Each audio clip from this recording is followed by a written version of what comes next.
Assalamualaikum warahmatullahi wabarakatuh. Perkenalkan, nama saya Vina Olivia, NIM 1042200021, mahasiswa Program Studi Hukum Ekonomi Syariah, Fakultas Syariah. Di sini saya akan menyelesaikan tugas ujian akhir semester saya pada mata kuliah Hukum Pidana dengan dosen pengampu Bapak Muhammad Aiman, SH.MH. Materi yang kedua adalah alasan pembenar dan alasan pemaaf dan teori penerapan ajaran kuasalitas. Alasan pembenar adalah alasan yang menghapuskan sifat melawan hukumnya perbuatan, sehingga apa yang dilakukan oleh pelaku lalu menjadi perbuatan yang patut dan benar. Alasan pembenar menghapus sifat melawan hukumnya perbuatan, meskipun perbuatan ini telah memenuhi rumusan delik dalam undang-undang. Alasan pembenar yang terdapat dalam KUHP ialah pasal 48, keadaan darurat, dan pasal 49 ayat 1, pembelaan terpaksa. Pasal 50 melaksanakan peraturan perundang-undangan, dan pasal 51 ayat 1 melakukan perintah jabatan yang sah. Pembelaan terpaksa nutwer dalam KUHP dibedakan menjadi dua, yaitu nutwer pembelaan terpaksa dan nutwer excess pembelaan darurat yang melampaui batas. Terdapat dalam pasal 49 KUHP yang berbunyi, 1. Tindak pidana barang siapa melakukan perbuatan pembelaan terpaksa untuk diri sendiri maupun untuk orang lain, kehormatan, kesusilaan, atau harta benda sendiri maupun orang lain karena ada serangan atau ancaman serangan yang sangat dekat pada saat itu yang melawan hukum. 2. Pembelaan terpaksa yang melampaui batas yang langsung disebabkan oleh keguncangan jiwa yang hebat karena serangan atau ancaman serangan itu tindak pidana.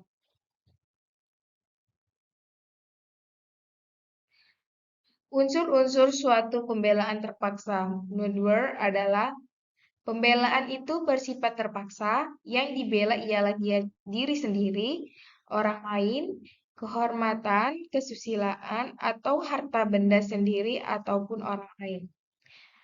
Ada serangan yang sangat dekat pada saat itu dan serangan itu melawan hukum. Alasan pemaaf. Alasan pemaaf yaitu alasan yang menghapuskan kesalahan pelaku. Perbuatan yang dilakukan oleh pelaku tindak pidana tetap bersifat melawan hukum, jadi tetap merupakan perbuatan pidana. Tetapi dia tidak diberi sanksi pidana. Alasan pemaaf menyangkut pribadi si pelaku dalam arti bahwa orang ini tidak dapat dicela menurut hukum, dengan perkataan lain, ia tidak bersalah atau tidak dapat dipertanggungjawabkan. Meskipun perbuatannya bersifat melawan hukum, jadi di sini ada alasan yang menghapuskan kesalahan si pelaku, sehingga tidak memungkinkan pemidanaannya.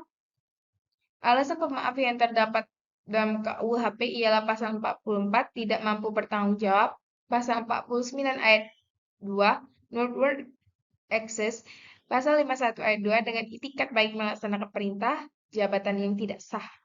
Pasal 44 KUHP memuat ketentuan bahwa tidak dapat dipidana seseorang yang melakukan perbuatan yang tidak dapat dipertanggungjawabkan kepadanya karena kurang sempurna akal atau jiwa atau terganggu karena sakit. Tidak adanya kemampuan bertanggung jawab menghapuskan kesalahan meskipun perbuatannya tetap melawan hukum, sehingga dalam hal ini dapat dikatakan suatu alasan penghapus kesalahan.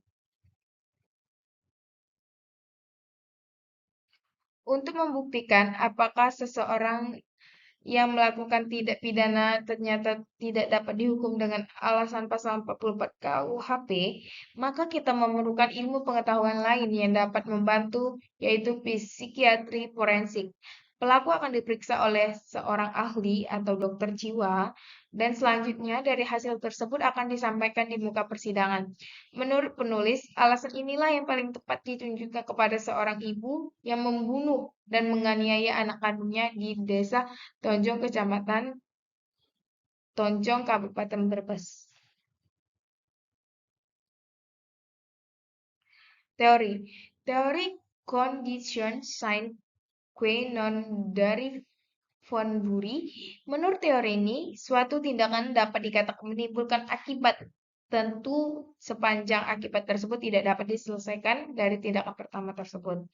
Karena itu, suatu tindakan harus merupakan condition sine qua non, syarat mutlak bagi keberadaan sifat tertentu. Semua syarat sebab harus dipandang setara. Konsekuensi teori ini kita dapat meranut tiada henti sebab suatu peristiwa hingga masa lalu regressus ad infinitum. Dalam kasus ini maka majikan yang menyuruh pembantu membeli dalam contoh kasus, ada satu contoh kasus, yaitu seperti majikan yang menyuruh pembantunya membeli sesuatu ke warung agar disambar petir ketika hujan, atau orang yang tidak memasang penangkal petir di sekitar jalan yang dilalui oleh pembantu, atau orang lain yang memberi ide kepada majikan tentang adanya cara untuk membuat orang mati karena disambar petir tanpa tahu adanya masalah antara majikan dan pembantunya pun dapat dianggap sebagai penyebab kematian pembantu tersebut. Itu dari contoh kasus.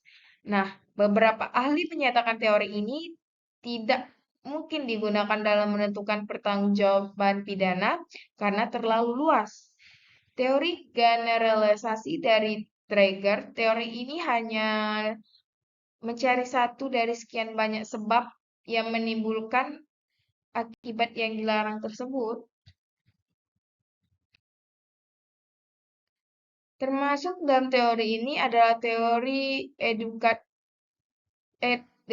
dari von Krais, yaitu musabab dari suatu kejadian adalah tindakan yang dalam keadaan normal dapat menimbulkan akibat atau kejadian yang dilarang. Keadaan yang normal dimaksud adalah bila pelaku mengetahui atau seharusnya mengetahui keadaan saat itu yang memungkinkan timbulnya suatu akibat. Dalam hal ini menurut kami harus diselidiki terlebih dahulu. Apakah majikan memiliki pengetahuan bahwa jika dalam keadaan hujan dan terdapat petir, maka besar kemungkinan orang berjalan di bawah hujan dapat tersambar petir. Keadaan saat itu memang hujan lebat dengan petir menjambar, namun ia tetap meminta pembantunya keluar membeli barang. Jika iya, maka majikan dapat dinyatakan menjadi musabab objektif dari meninggalnya pembantu akibat tersambar petir karena tidak adanya sebab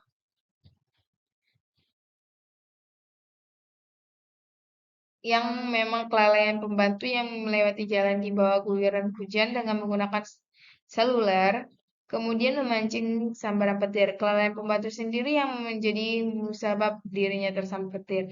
Adanya kelalaian orang di sekitar jalan yang seharusnya memasang penangkal petir di bangunannya, namun tidak dilakukan. Hal ini merupakan penyebab utama kematian pembantu tersambar petir ketika melewati bangunannya. Dalam teori ini terdapat tiga musabab.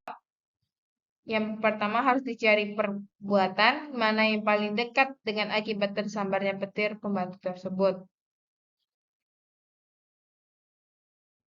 Teori individualisasi atau penguji causa proxima. Dalam ajaran causa proxima, sebab adalah syarat yang paling dekat dan tidak dapat dilepaskan dari akibat. Peristiwa pidana dilihat secara inconsequential atau post factum. Di sini hal yang khusus diatur menurut pandangan individual, yaitu hanya ada satu syarat sebagai musabab timbulnya akibat. Dalam tataran praktik harus dilihat pembuktiannya. Apakah dalam pembuktian forensik terbukti kematian memang akibat dari tersambar petir dan terpercik karena apa? Akhirnya ditemukan sebab yang paling dekat dan tidak dapat dilepaskan dari adanya sambaran petir tersebut. Mengenai pertanggungjawaban pidana, maka harus dilihat terpenuhi tidaknya unsur pidana serta unsur kesalahan dari tindak pidana yang dikenakan terhadap terdakwa. Ajaran kuasalitas.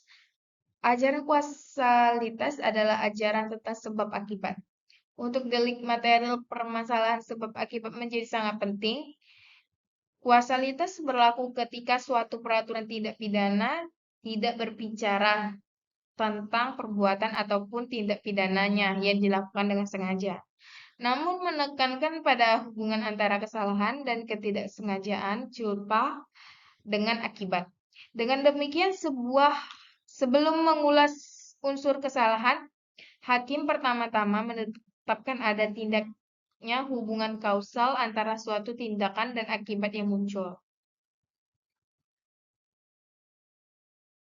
Jadi ajaran kuasalitas menentukan pertanggungjawaban untuk delik yang dirumuskan secara materi, mengingat akibat yang ditimbulkan merupakan unsur dari delik itu sendiri. Seperti tindak pidana pembunuhan di mana tidak ada perbuatan pidana pembunuhan jika tidak ada akibat kematian dari perbuatan tersebut. Sebagai contoh, pasal 338 Kitab Undang-Undang Hukum Pidana KUHP berbunyi, barang siapa dengan sengaja merampas nyawa orang lain diancam karena pembunuhan dengan tindak pidana penjara paling lama 15 tahun. Baiklah, itulah yang dapat saya sampaikan dari materi 2 Hukum Pidana. Kalau ada kesalahan dalam pengucapan, saya mohon maaf. Wassalamualaikum warahmatullahi wabarakatuh.